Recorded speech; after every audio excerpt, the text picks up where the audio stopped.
It's a random Tuesday afternoon. A message comes in. 9 words, maybe 10. Nothing in it is technically an insult. If you read it out loud to a stranger, they'd shrug. But something about the tone felt deliberate, and your chest goes warm. Your jaw sets, and somewhere in the back of your head, a reply starts assembling itself, sharper than anything you'd actually send. So you go looking for how to stop letting people get to you, and the internet gives you the same 2 answers every time. Let it out, hit something, go for a run, vent to a friend, or let it go, just don't take it personally. Here's the problem. One of those is backed by decades of research showing it makes things worse, and the other one isn't advice, it's just describing the finish line to someone standing at the start. The trap. The idea that venting helps.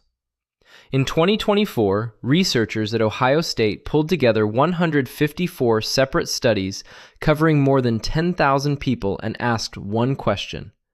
Of everything people do when they're angry, what actually works? Techniques that calmed the body down, slow breathing, muscle relaxation, simply walking away, worked reliably. Techniques that ramped the body up, hitting something, intense exercise, did not. In some cases, they made people angrier than doing nothing at all. One of the researchers had shown a version of this back in 2002.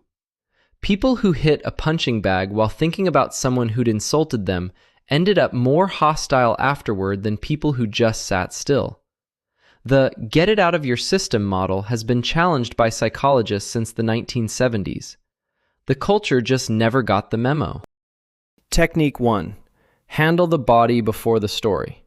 Reasoning with yourself while your body is still activated doesn't work because you're arguing on top of a system that's already bracing for a fight.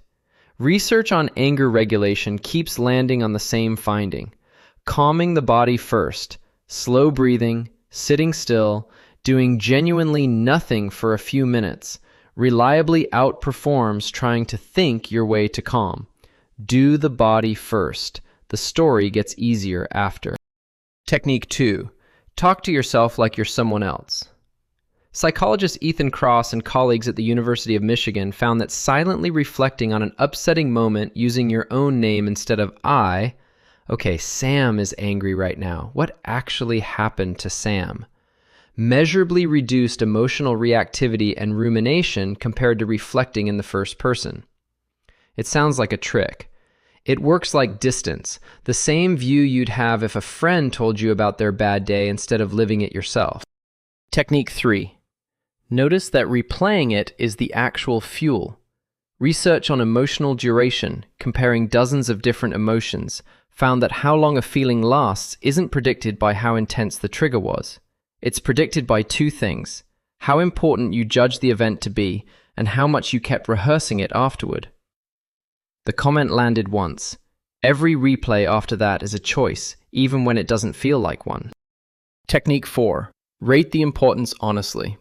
Since importance is one of the 2 things that keeps a feeling alive, ask a specific question about whoever got under your skin. Is this person's opinion actually load-bearing in my life? Not are they important, load-bearing. If they turned out to be wrong about you permanently, would anything in your actual life fall down? For most people who ruin an evening, the honest answer is no. Occasionally the answer is yes, and when it is, the right move isn't calm, it's a real conversation, once you're not activated anymore. Technique 5. Build in a gap on purpose. Roughly 2,000 years ago, the Stoic philosopher Epictetus wrote that people aren't disturbed by events, but by the judgments they form about them. Modern research on emotion regulation backs the same structural idea. How you interpret a moment, not the moment itself, is what determines how much it costs you. That gap between the event and your reaction to it is real estate. Delaying your response on purpose is how you get to use it. Now, here's a myth hiding inside good advice, that bottling something up counts as staying calm. It doesn't. The techniques that worked in that 2024 review were disengagement, actually stepping away and letting your body settle, not forcing a calm face while still replaying the moment underneath. Decades of research on suppressing emotion show it doesn't reduce what you're actually feeling. It just hides it, at a real cost to your thinking and your body. Suppression isn't calm. It's venting with the volume turned down. So here's what actually holds up. Venting doesn't cool you down. It rehearses the moment and makes it worse. Calming your body always comes before reasoning with yourself. Using your own name creates real distance. The replay is the fuel, not the original comment. Rating importance honestly tells you what's actually worth carrying, and a deliberate pause is where you get your say in what happens next. None of this makes the sting disappear. The people who seem unbothered still feel it exactly like you do. They just stop feeding it. Of everything we covered, venting, skipping the pause, running the replay, or bottling it up, which one's actually yours? Tell me in the comments. And if this helped, follow Own the Room for more of this.